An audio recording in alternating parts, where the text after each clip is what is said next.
शेतकऱ्याची मेहनत आमची जबाबदारी. प्रगत तंत्रज्ञानासह पिकांचे संपूर्ण संरक्षण.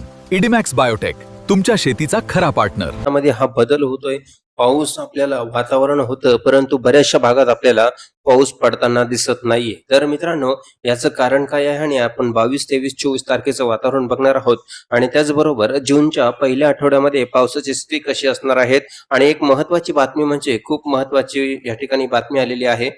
तर अरबी समुद्रामध्ये जी आता सध्या हालचाल चालू आहे, तर त्यामध्ये आपल्याला जे वारे आहे ते 40 ते 50 प्रति तास किलोमीटर याप्रमाणे वारे वाहताना दिसणार आहे. तर त्याचं प्रमाण विशेष काय असणार आहे, तर जूनच्या पहिल्या आठवड्यामध्ये ती सुद्धा आपण माहिती जाणून घेणार आहोत. तत्पूर्वी आपण या ठिकाणी आता 22 तारखेचं वातावरण काय आहे, 22 तारखेचा हवामान अंदाज काय आहे, ती माहिती आपण या ठिकाणी जाणून घेणार आहोत. 22 तारखेला बऱ्यापैकी काही भागांमध्ये आपल्याला जोरदार पावसाची शक्यता वर्तवली जाणार आहे.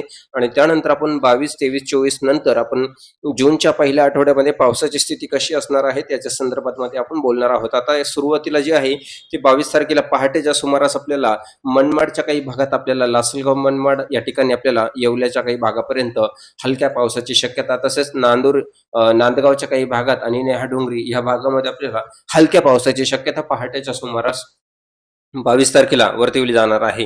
त्यानंतर दिवसभराचा अंदाज घेणार आहोत. दिवसभर पावसाची शक्यता कोणकोणत्या भागात आपल्याला बघायला मिळत आहे. तसंच मुंबईपासून अकोला, संगमनेरच्या काही भागात, जुन्नर आहे, मनसर आहे, चाकण आहे, या ठिकाणी आपल्याला पहाटेच्या सुमारास ढगाळ वातावरण बघायला मिळणार आहे. आणि त्यानंतर आता सकाळपासून जर सुरुवात केली, पावसाची शक्यता कोणकोणत्या भागात वर्तवली जाणार आहे त्याचा एक अंदाज आपण या ठिकाणी घेणार आहोत. सकाळच्या वातावरणामध्ये जर बघितलं तर वैजापूर, कोपरगावच्या काही भागात, वैजापूर ते कोपरगाव मध्य भाग, येवला, मनमाड, नांदगाव, तसेच कन्नडचा काही भाग आहे, फुलंब्री आहे, वैजापूर आणि गंगापूर या भागामध्ये सकाळपासून ढगाळ वातावरण आणि हलका पाऊस पडण्याची शक्यता आहे. परंतु काही भागात पडणार पण नाही, फक्त वातावरण आपल्याला दिसणार आहे. आता पुढील अंदाज आपण या ठिकाणी जाणून घेऊ, कोणकोणत्या भागात पावसाची शक्यता आपल्याला वर्तवली जाणार आहे. त्यानंतर अहिल्यानगरच्याही काही भागात आपल्याला तुरळक ठिकाणी पावसाचं वातावरण दिसेल, परंतु पाऊस या ठिकाणी आपल्याला अजिबात बघायला मिळणार नाही.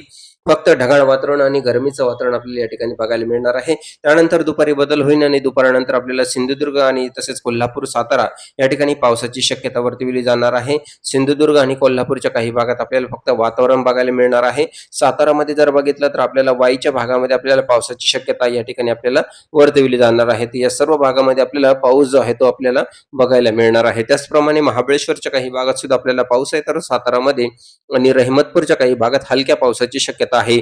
तसंच सासवड आणि जेजुरीच्या काही भागात जर बघितलं तर वातावरण होईल आणि हलक्या पावसाची शक्यता आहे. रत्नागिरी, दापोलीच्या काही भागात आपल्याला तुरळक ठिकाणी हलक्या हलक्या पावसाची शक्यता आहे. पाऊस जो आहे तो मित्रांनो एकदम तुरळक ठिकाणी पडत आहे, कारण वाऱ्याचं प्रमाण जे आहे ते वाऱ्याचं प्रमाण सुरू असल्यामुळं जो पाऊस आहे तो फक्त आपल्याला वातावरण दिसतं, परंतु पाऊस आपल्याला बघायला मिळत नाही.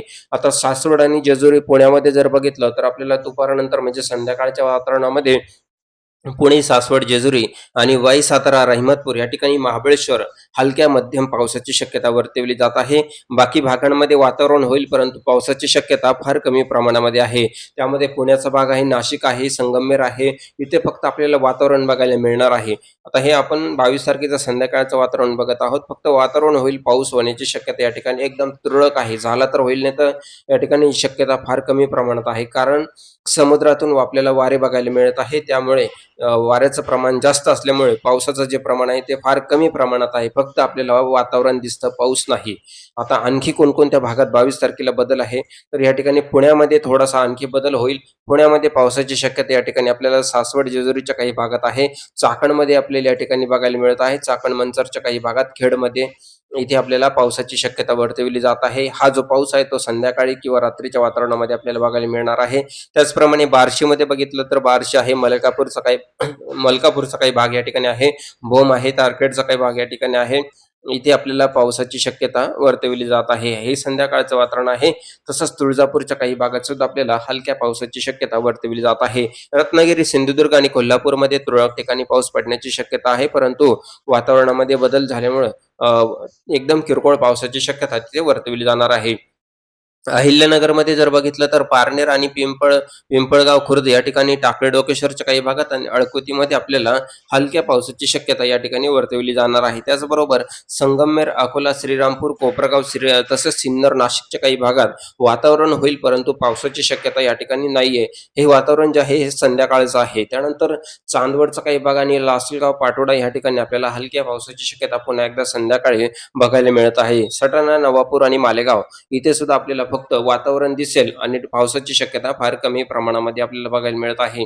त्याचप्रमाणे पुन्हा एकदा संध्याकाळच्या वातावरणामध्ये बार्शी, भूम, तारखेड या ठिकाणी पावसाची शक्यता, तर तुळजापूर, धाराशिवच्या काही भागात आपल्याला हलक्या पावसाची शक्यता 22 तारखेच्या वातावरणामध्ये संध्याकाळचं वातावरण असणार आहे. तिथे पावसाची शक्यता आपल्याला वर्तवली जाणार आहे. त्याचप्रमाणे आपल्याला अहिल्यानगरच्या काही भागात म्हणजे पारनेरमध्ये आपल्याला इथे मध्यम स्वरूपाचा पाऊस पडणार आहे. त्याचबरोबर हे रात्रीचं वातावरण आहे 22 तारखेचं. त्यानंतर चांदवड आणि लासलगाव, पाटोदा या ठिकाणी पुन्हा एकदा रात्रीच्या वातावरणामध्ये पाऊस पडण्याची शक्यता या ठिकाणी वर्तवली जात आहे. त्याचबरोबर बार्शी आणि धाराशिवमध्ये आहे. पंढरपूर, सांगोले या भागात सुद्धा आपल्याला हलक्या मध्यम पावसाची शक्यता वर्तवली जाणार आहे.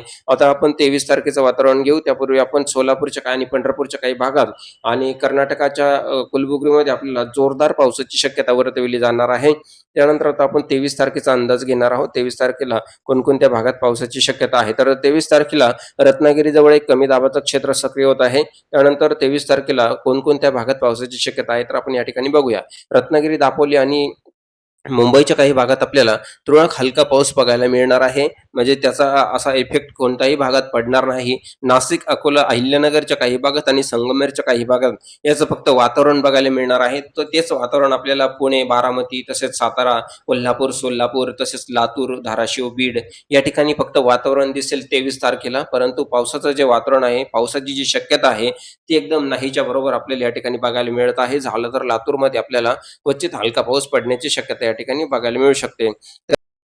मध्यरात्री जर बघितलं 23 तारखेला तर साताऱ्याच्या काही भागात आणि सोलापूरमध्ये हलक्या पावसाची शक्यता आपल्याला वर्तवली जाणार आहे. त्याचप्रमाणे 24 तारखेला जर बघितलं तर सोलापूर, लातूर, निलंगा, औसा या ठिकाणी आपल्याला हलक्या पावसाची शक्यता पहाटेच्या सुमारास 24 तारखेला म्हणजे 23 तारखेची मध्यरात्र आणि 24 तारखेची पहाट अशा प्रमाणे हा जो अंदाज आहे या ठिकाणी आपल्याला वर्तवला जात आहे. आता 24 तारखेचा अंदाज आपण या ठिकाणी घेऊ आणि एक शॉर्टकट आढावा आपण जून महिन्याच्या पहिल्या आठवड्यामध्ये पावसाची शक्यता कशी असणार आहे त्याचा एक आढावा आपण या ठिकाणी घेऊ.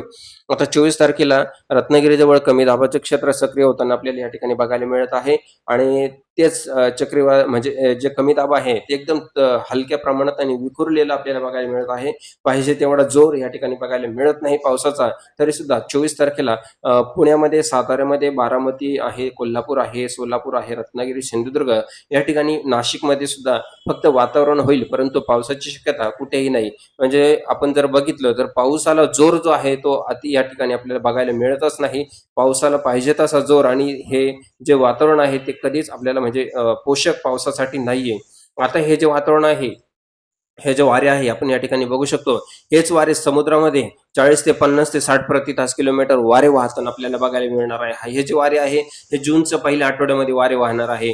म्हणजे नुसतं आपल्याला फक्त वारे वाहताना बघायला मिळणार आहे, परंतु या वाऱ्यामध्ये बाष्पयुक्त वारे असणार आहे. पाऊस एकदम कमी म्हणजे नाहीच्या बरोबरच असणार आहे. बहुतांश भागांमध्ये फक्त ढगाळ वातावरण होईल. पावसाचं वातावरण येईल, जसं की आता खूप पाऊस पडणार, परंतु पावसाचं प्रमाण एकदम नाहीच्या बरोबरीनं जूनच्या पहिल्या आठवड्यामध्ये हे म्हणजे साधारणतः अंदाजे हे जे वारे आहे हे आपल्याला 20 दिवस किंवा महिनाभर सुद्धा आपल्याला बघायला मिळू शकतात. म्हणजे 20 जून पर्यंत सुद्धा हे वारे आपल्याला बघायला मिळू शकतात. आणि महाराष्ट्रामध्ये जर वारे बघितले तर 20 ते 25 प्रति तास किलोमीटर आपल्याला वारे बघायला मिळणार आहे. आपण या ठिकाणी बघू शकतो 20 ते 25 प्रति तास किलोमीटर. अमरावतीच्या भागात सुद्धा आपल्याला 20 ते 25 प्रति तास किलोमीटर याप्रमाणे बघायला मिळत आहे. नंदुरबार, नाशिकचा काही भाग आहे. म्हणजे ऑल ओव्हर सगळीकडेच आपल्याला हे जे वातावरण आहे वाऱ्याचं वातावरण हे आपल्याला बघायला मिळणार आहे. जोपर्यंत वारे अरबी समुद्राकडून सुरू आहे, जबरदस्त वारे, कमी दाबाचं क्षेत्र ज्यापर्यंत ऍक्टिव्ह होत नाही तोपर्यंत पावसाची शक्यता आपल्याला बघायला मिळत नाही. आता हे जे वातावरण जे आहे हे कमीत कमी आपल्याला 20 ते 25 दिवस चालण्याची शक्यता या ठिकाणी आहे. हे आपण वातावरण बघितलं हे जूनच्या पहिल्या आठवड्यामध्ये आपल्याला कमीत कमी 10 तारखेपर्यंत आहे आणि आणखी वाऱ्याचं प्रमाण जे आहे ते वाढण्याची सुद्धा शक्यता आहे. जर तापमान आपण बघितलं तर जूनच्या पहिल्या आठवड्यामध्ये आपल्याला तापमानाची शक्यता जर बघितली तर साधारणतः आपल्याला 35च्या आसपास तापमान आपल्याला या ठिकाणी बघायला मिळत आहे. 33, 34, 35 पर्यंत हे तापमान जे आहे ते आपल्याला बघायला मिळत आहे. तापमानामध्ये थोडीशी वाढ सुद्धा आपल्याला बघायला मिळू शकते. परंतु जे वारे वाहत आहे त्यामुळे तापमानामध्ये थोडीशी घट आपल्याला झालेली बघायला मिळणार आहे. नाशिकमध्ये 30-32 तापमान आहे. सगळीकडेच असं 35 पर्यंत 36 पर्यंत तापमान आपल्याला या ठिकाणी बघायला मिळत आहे. पाहिजे तसं तापमान सुद्धा या ठिकाणी नाही, म्हणजे पावसाचं वातावरण जे आहे ते या ठिकाणी आपल्याला बघायला मिळणार नाही जूनच्या पहिल्या आठवड्यामध्ये. आणि नवीन जर अपडेट आली, काही बदल झाला तर आपल्याला व्हिडिओच्या माध्यमातून सांगण्याचा प्रयत्न असेल. त्यासाठी चॅनलला सबस्क्राईब करा, व्हिडिओला लाईक करा आणि आपले गाव, तालुका, जिल्हा मला कमेंट करा. धन्यवाद.